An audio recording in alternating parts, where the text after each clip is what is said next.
Hey guys, it's been a while since my last update. The day job and my own project both consume a lot of my time, so that's why I had sort of delay. Still, I'm back here and today we're gonna talk about storytelling feature. So, if you make a game and this feature kind of suits, in my opinion, better to top-down projection view, and you don't need to have, a complex quest and dialogue system. So here, my solution. It's sort of mixture or combination uh, between how it's made in Zelda and the Bloodborne. You may also think about some JRPGs.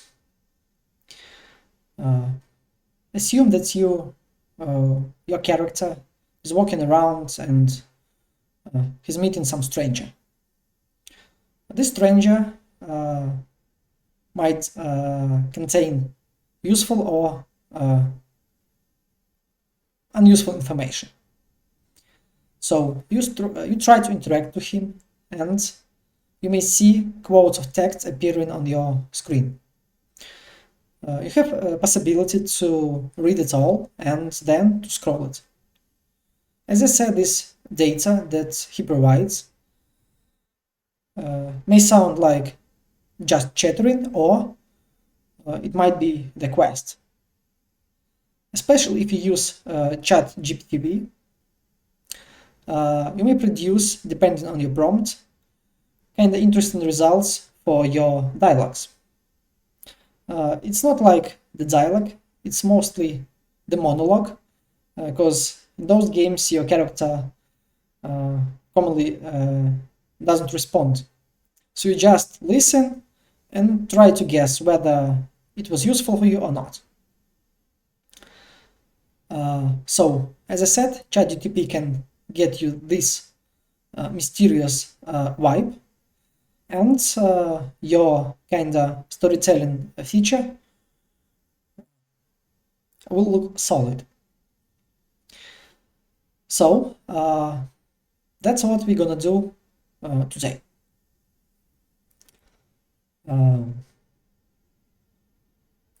Before I start, we probably should discuss how, or I should explain you how the system works in details, and then only then we should start implementation.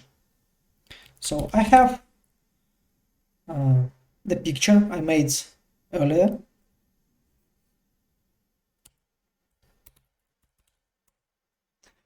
Let me load it.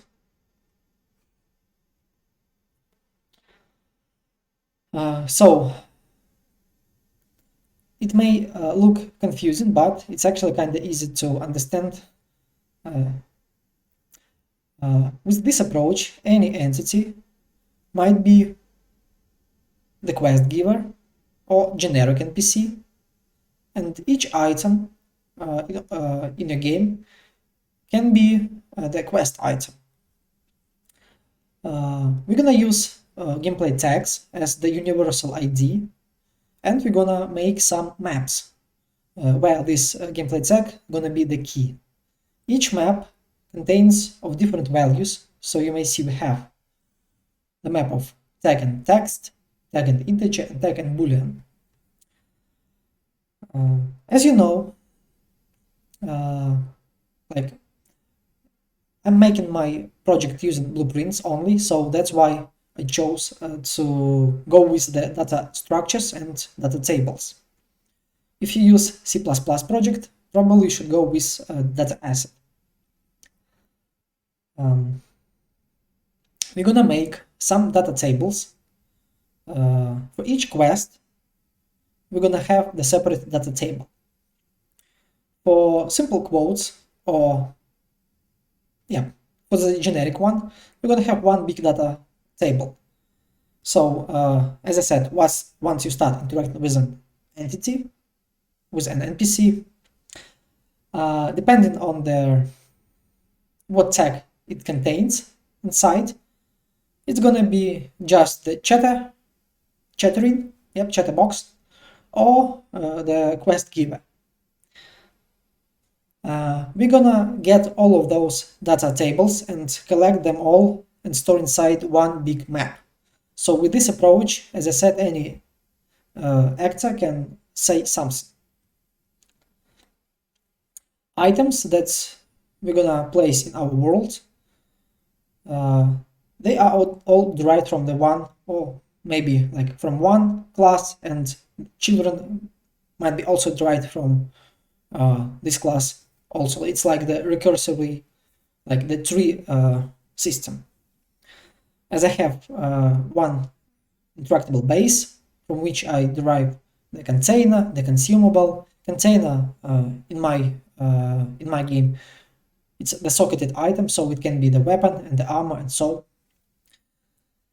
They all share the same functionality from the one parent class.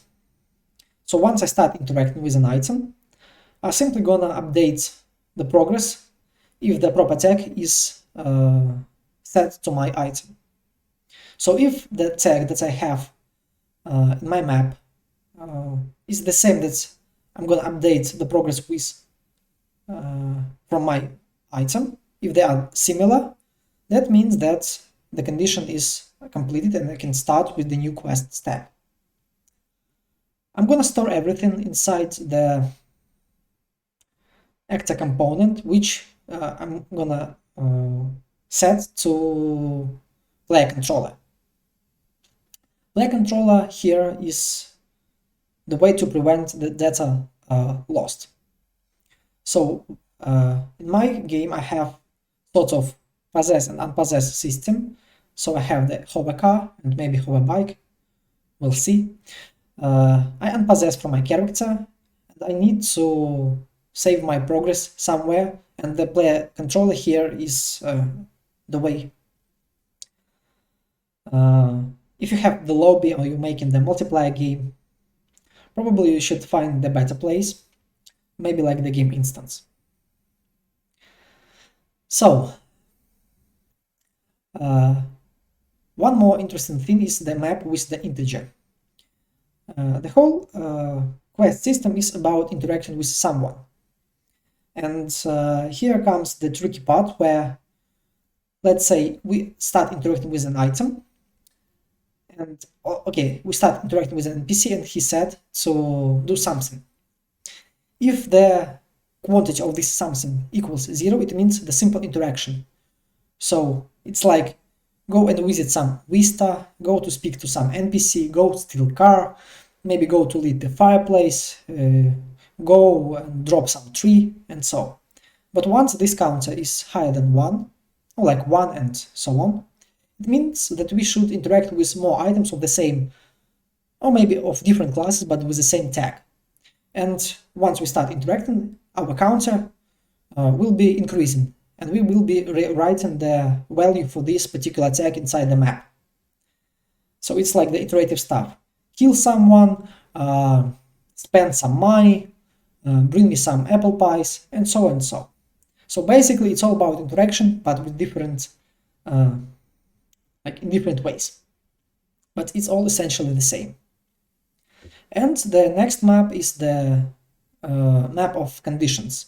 So if the tag changes its state from false to true, it means the condition is completed and we can start the new quest step. And we're gonna check like if it's collectible one, if the last update bring us the number of collectible items to the required one. If so, we just update the map with the proper tag, let's say from false to true, and next quest step, I'm gonna take it turn. So,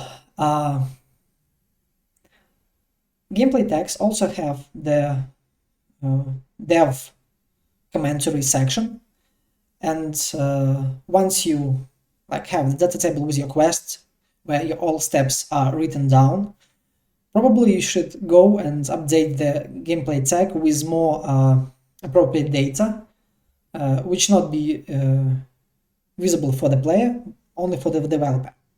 So your lines of text may have some sort of this mysterious touch, and you just know that you should go somewhere, print something, and so those details to do something you may leave in the gameplay tag dev comment section. With this being said, I guess we can start with the engine. So, as I said, we need to have some data structures. Here we have sentence, which contains all the text, and this text is in the array. Text can be localized, so it's better use text except of not the string. And array here is for the order how the quotes will be shown to your screen. So the order here says the order. Yeah, sorry guys.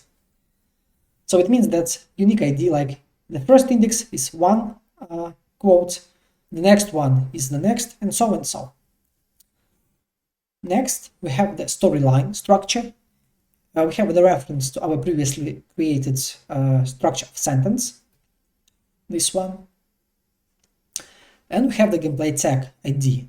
So this data structure we're gonna use to store our texts, our speeches, our our monologues, and so and so. Next one is the data structure story collection. So you may see that we have the same gameplay tag and integer. It means that this data structure gonna used for items that we should interact once if collection is 0, and if it's iterative one, it's gonna increment it. So data tables for our quests and texts, gonna use only storyline structure, this one.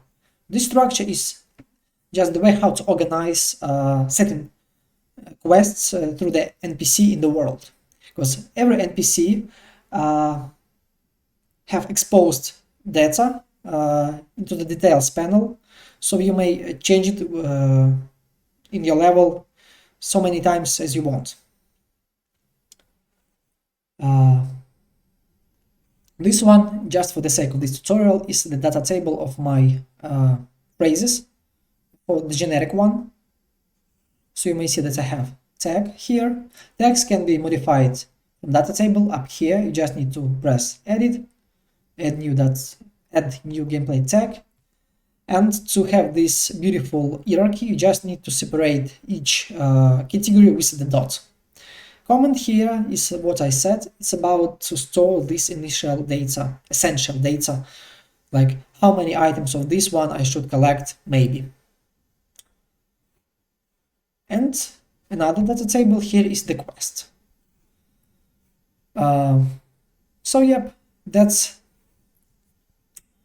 also why we have this one in array, because once I add the new element here, we're gonna create the new lines of text.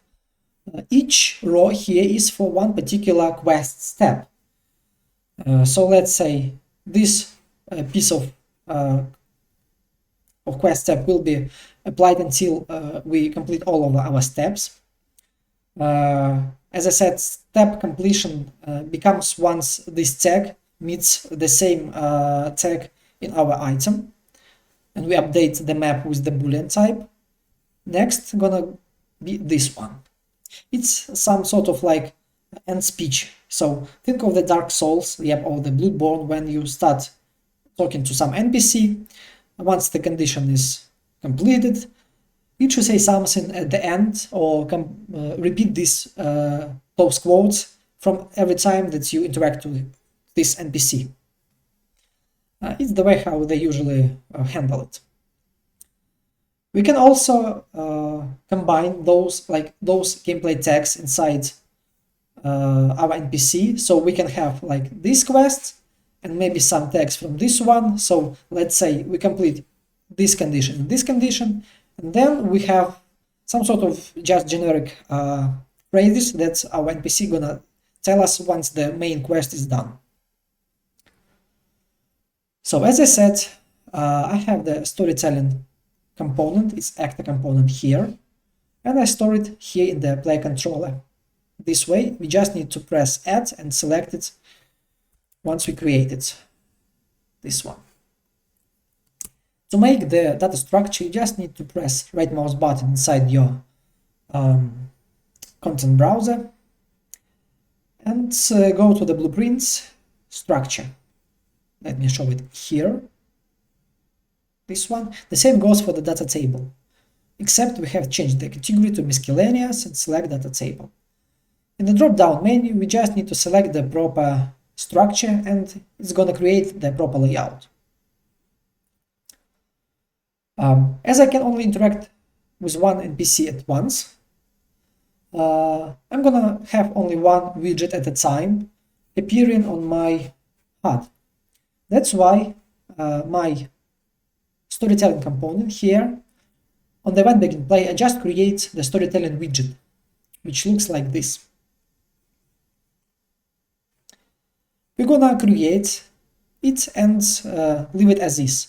And the visibility or update of this widget gonna happen once I interact with an NPC. So it's only one reference at a time, and it's kinda good for performance. So this widget looks like this. We have the simple canvas panel with the overlay. Overlay here is the container of all items stored inside. So we have the border with the simple tint, or it's like the background color, and the text. Text here is the variable, so I can change it depending on the situation. Also, you may see that here I have it wrap text at specific length, so it means that my text is gonna be arranged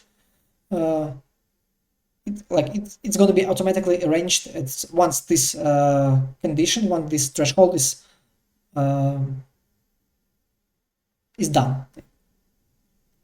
Yeah. And what else here?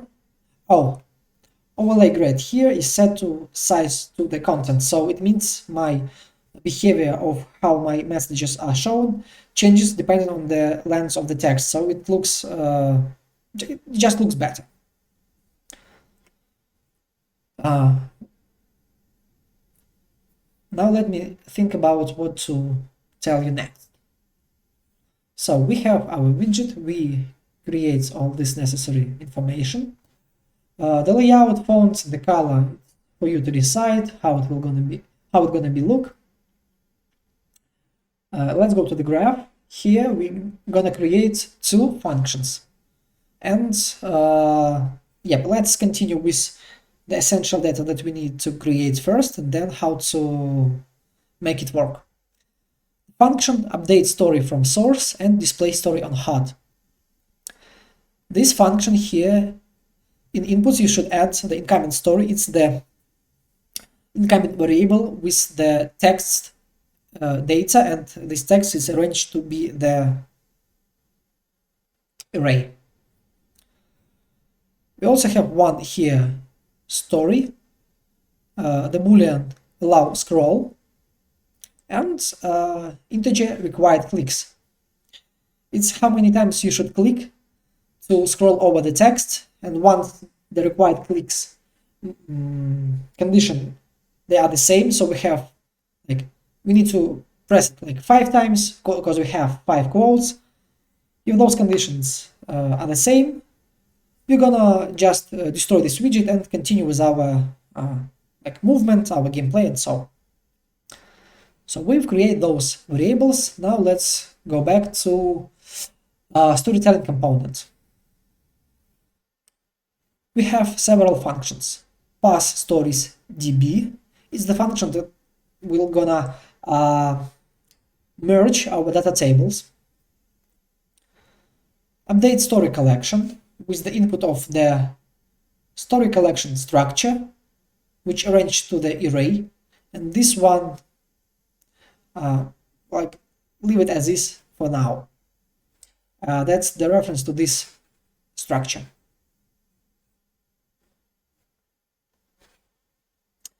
begin story. Here is the story ID and simple gameplay tag variable.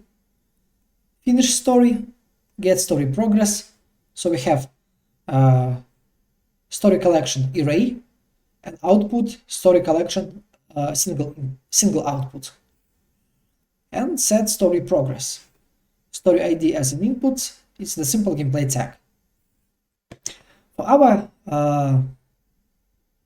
component, we should also create the following variables. We need to store the reference to our widget so we can use it to call a function that we created earlier. Instead of using like the interface and so, because we have it as a reference, we can just drag the Y and call those functions like update story from source and so. Now stories DB, it's data table variable with array, and here we add our data tables of the quests or the quotes, and so we're gonna add it as much as we have them, like for each quest, for each big data table. Yep, I'm a little bit exhausted because I've been trying to record this tutorial yesterday for several hours, and I'm right now trying to make it as a one try. So as I told you before, several maps, gameplay tag, and sentence. So once you create your variable, change it to the gameplay tag, and then here in the details, just select this drop down and select map. Here we need to define this structure. So the lines of text that we're gonna provide as words that should be shown on our HUD.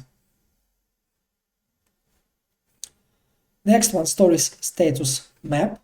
So gameplay tag and boolean, stories collection map, gameplay tag and integer, and stories current collection map. So we should start our dialogue or our quest with the one map, and we need to have the way to store our progress. So we need to update our map with overwritten data. So that's why we need another one, like duplicate, but this one is the the map which contains all our essential elements we need to collect. Like once an NPC gives us a quest, we should update this map with how many essential elements we need to gather, and once we complete our condition, we gather like 1 apple, 2 apple, 3 apple, we need to update our current collection map, and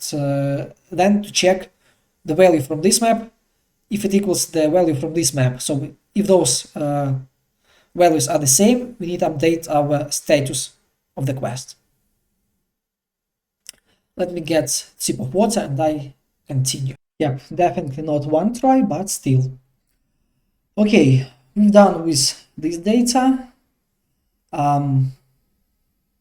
Interaction here in my game is heavily relied on the point and click system that I made earlier for my patrons and YouTube. You also may search for it and get one or implement yourself, but it really doesn't matter how you do it in your game. So basically you can just use the trigger boxes for the NPC like you get in this area around him, and you enable the inputs and so and so and so. So NPC is our quest givers. Here you just need to create the story data variable. It's array of the story collection, and make it instance editable. So that's once you select your NPC on your level and you decide it to be the quest giver, like this one guy. Let me just go up here like this and scroll a little bit, so you may see here I have the data exposed, and I have the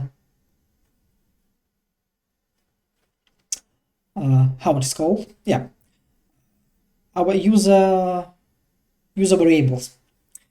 So we have to provide in this area tags for the quest this NPC should give us. So we start with the tutorial equipment start and say collection gonna be 3.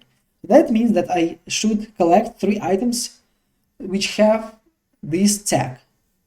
And once this condition is done, it's gonna say this part of the quest. It might be the generic one speech, or it might be like the continuation of your quest. It doesn't matter. You just need to provide the text and the integers for your collection. As I said, each item can be the quest item. I have my interactable base, which looks like this.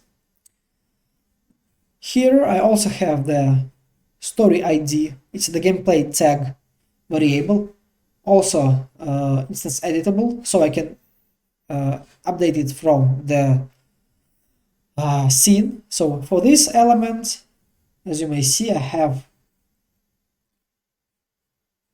this tag. This element doesn't contain anything, so if I try to interact with this one, I just collect it and nothing happens. You may also think about this as a like, go bring me like 20 rings from those orcs, and you have the amount of orcs, and not each of them should drop this like unique element. So it's also an element of the grind system. So we provide tag here, we provide tag here and here. So those 3 elements, they are quest items. They're gonna update the progress of the quest once they are picked, and only then they're gonna execute the logic that's stored inside. So you may see that's how it works. I have perform action, which is the main function that's gonna be triggered in every children that's derived from this class, like this container base. You may see that I have event perform action. I have so-called call to parent function, which gonna execute call parent, not like this, but this. What? That's call to parent function, which means that first of all we're gonna use this piece of code, and only then we're gonna do other that we have here, the custom logic. So that's how my Uber interaction system works with this kind of quest system. On the perform action, as I said, and we saw it from this diagram, we have update progress. We just provide from our storytelling component reference, we provide the wire. We look for this function which is called set story progress, and the story ID, just this way.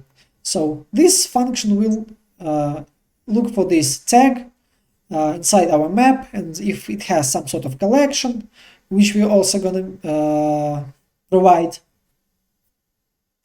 it's gonna check those conditions and say, okay, progress is updated and we can continue. So inside your item that might be like the different actor, you just need to have the way to, like if we cross the area, like on overlap, we just need to update the progress. So you need to have the reference to your storytelling component that can be like I have here at the event begin play, because I have this one stored inside the player controller. It's the universal space for it. From every place in my project I can get it and have the valid reference, and then just update the story with it. You may do the same for your item. NPC here had the same logic, and as you may see, NPC also has this perform action event.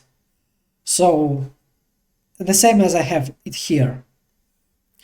As we saw it from the diagram, we have get progress and we update our story or start the story. So from storytelling component reference, we call the get story progress. We provide our essential or initial story data that we provide up here. Let me select it one more time. Those elements. And it will search for same entrance of the keys, get the ID with the valid tag. It will return us the tag with the condition, like if this condition is true or false, and not like these guys. It will search for the tag inside the map with conditions, and if this condition is false, it will return it as the current one, because we haven't completed this step yet. And we use it as the begin story. Like this one is the also function we created earlier here, which gonna show the text on our widget.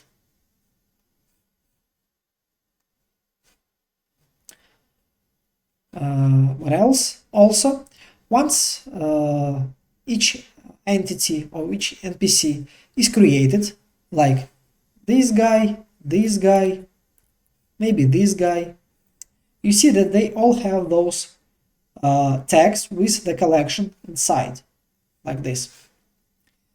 Once the event begin play starts, they all update the map, this one, and provide the text with the how many items I should collect from interacting with this NPC. So it's the initial quest data.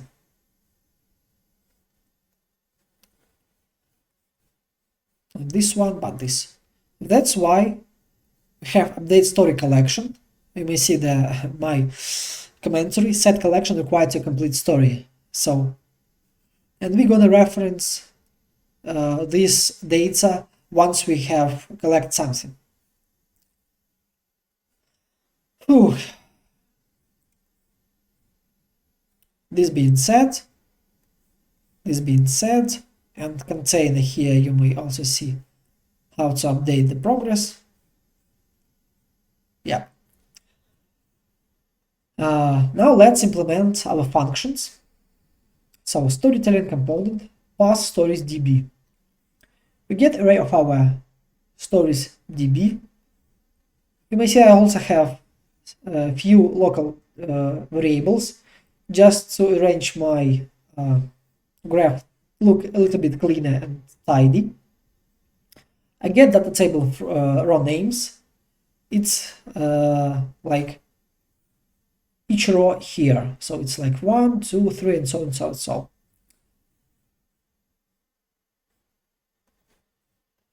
I extracted out of row. We should use break, and this function knows what data asset what data structure it uses, so it will automatically like display which data structure you should break. I store the temporal ID and storyline. Then inside the map of my like gameplay text and sentences, if this tag does not contain inside this map, it prevents me from having the same text overwritten twice. I begin adding adding my text to my maps with the values. So by default, all quests should have the false value in false value condition. As the same for the current collection of maps. So it means that once the event begin play fires, until you have the same system, the safe system, those elements should be 0. It means that you haven't collected anything yet. Next one is update story collection. So we iterate through the array of our story collection structure and simply add IDs to the with the collection required to the map. So this function is called from the NPC base. That's how the storytelling component knows how many elements it should collect within each quest. Begin story. This one is unnecessary, but it's a way to prevent you from interacting with the different NPC twice and overwriting the widget and widget's logic. So before I start interacting with, before I show any quest quotes on my screen, I should finish the previous story and only then start making another one. I look with the story ID inside my map.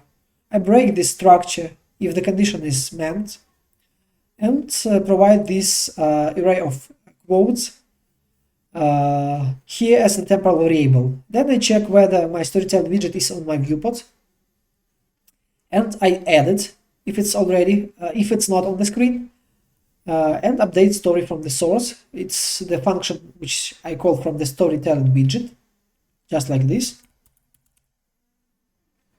and provide incoming story information that I received from this map. If this one is already on my screen, I just update it, just in case. Finish story, we just check whether the storytelling widget is valid. If it's so, we just need to remove it from the parent. It's a simple operation to invalidate HUD. Get story progress. So the same, iterate through the array, get ID, check whether condition of the quest step, like we have this quest inside our quest map, but if this condition is not true, it means that we should start updating our quest step. Because if this condition is okay, it means that our quest is completed. We also need to find inside our story current collection the value to provide how many elements we have right now. So basically, if NPC says, bring me 3 something, something like 3 apples, and I just okay, I collect 1, and then I start interacting with an NPC, and he checks on this condition and says it's not enough, because it's not enough, I need to collect more. And until this condition is checked, it will be repeating this same quote each time. And on complete, I should return the null story collection. So it means that if I don't have anything to say, I just won't be interacting with it, and it won't show anything to my screen. Like NPC done with its storyline, and it's no longer being the quest giver. It even can be depending on its attitude, if it's angry or something.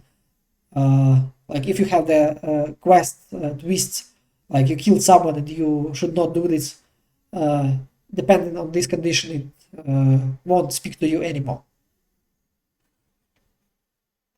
And set story progress.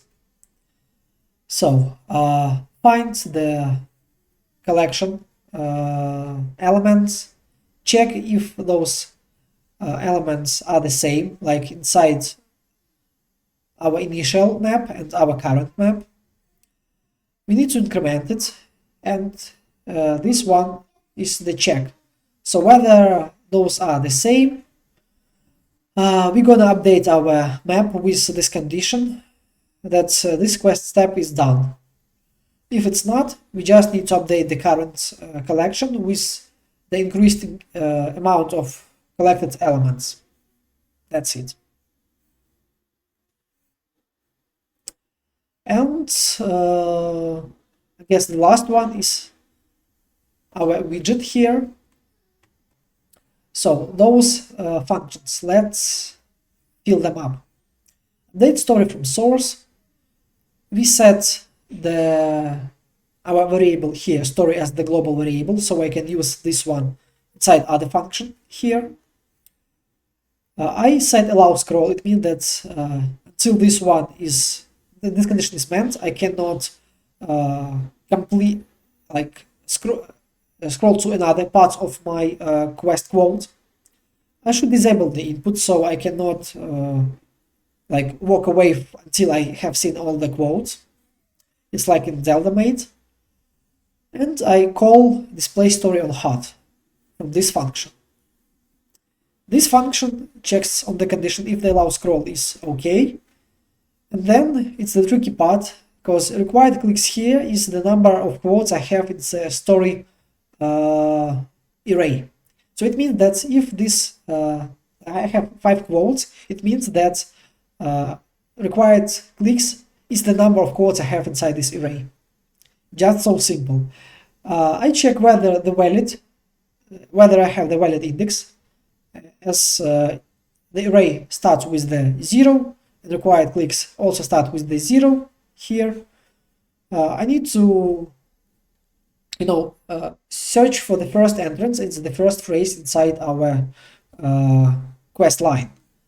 I use set text and update it with this like the output from this array, and update the required number clicks counter. So once this condition fails, I need to allow scroll set to be false, required click set to be 0. So with the new quests or the new quest step, those conditions will be overwritten, and it won't be like interference with the previous one. So it won't return any failure. I need to finish a story. Call this one inside the storytelling component. Before, I forgot to tell you one more thing. Here inside the storytelling component, you may see I have storytelling component reference exposed option. So I can use this one without using interface. So call those functions inside this component. So here, the components, you may see I created the new variable, I set instance editable and expose on spawn. So that's how this widget knows about this component. I also use the enhanced input system, but you may also use the old one. So this one consumes my clicks. So this action, once I start clicking my mouse with the left mouse button, let me show you. Here I have it. It's in the command, it's the, or maybe it's in the core. Yeah, it's in the core. I have the input action, and it's said to be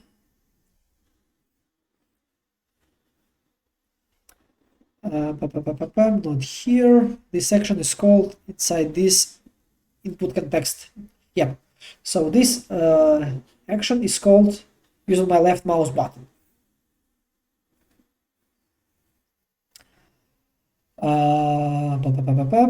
Where is this? So yeah, so once inside this widget I press left mouse button, I'm gonna update display story on HUD. This function will, every time once I pressed, be called and update the required clicks number, which means that every time I'm gonna get the new row from this array and update my text each time. So that's how it's made.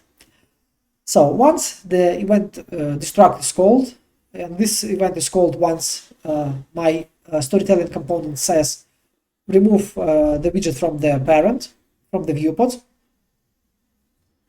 So guys, I need to tell my kid to stop rolling on his chair. So yeah, once my widget is destroyed and it's not on the screen, I need to bring back my input so my character can walk again. So that's how it's made here. I have sort of delay to wait until everything is done. It might be like, it works for me right now, and I don't see whether I need to go with the timer and so on. So I simply return the input for my controlled pawn.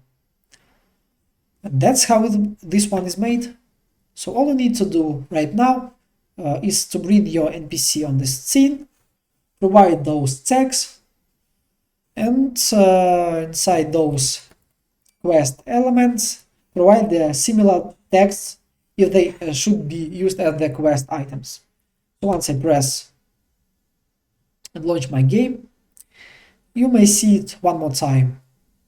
Like, I'm gonna go here, I'm gonna speak to this guy, we have text up here, nothing happens, I press left mouse button, I scroll to the new one, I press one more time, it has the new quote, press one more time, dialogue is, or the monologue is done, and I can walk away. This guy is the quest giver. He says, have you seen something lost in the city? Text is made using the ChatGTP, thanks to it. We have one more, like try to find for something and I don't know what, but this text should be the hint to what should I found. And it's this, and these bottles. Let's say I grab my backpack. I'm gonna try to interact with this NPC one more time. You see that the same quote appears, and press one more time, it's all the same. I'm gonna grab this bottle, I'm gonna grab this bottle. He says the same words, but once I grab the last one, his response should change. So I'm gonna here, I press it, and he says, it's been a journey through the ruins of what was once a thriving city, blah blah blah. And let's see each other after some time. That's how the quest ends, and that what he's gonna say me every time I interact with him. Some guys like this one is the hostile. He only says like, you know that it's hostile because we have this red outline. He says only one word, like the warning and so, every time I try to interact with him. That's how this one is made. So I'm gonna upload this one to my Patreon, and if you failed to implement this one, you probably can email me. If I have some time, I'll respond to you, or just get this one from my Patreon. Yeah. So as always, guys, it was an honor for me to be here. I'm glad for all of your support, and yep, leave your comments, leave your feedback, support me on my Patreon, and see you soon, guys.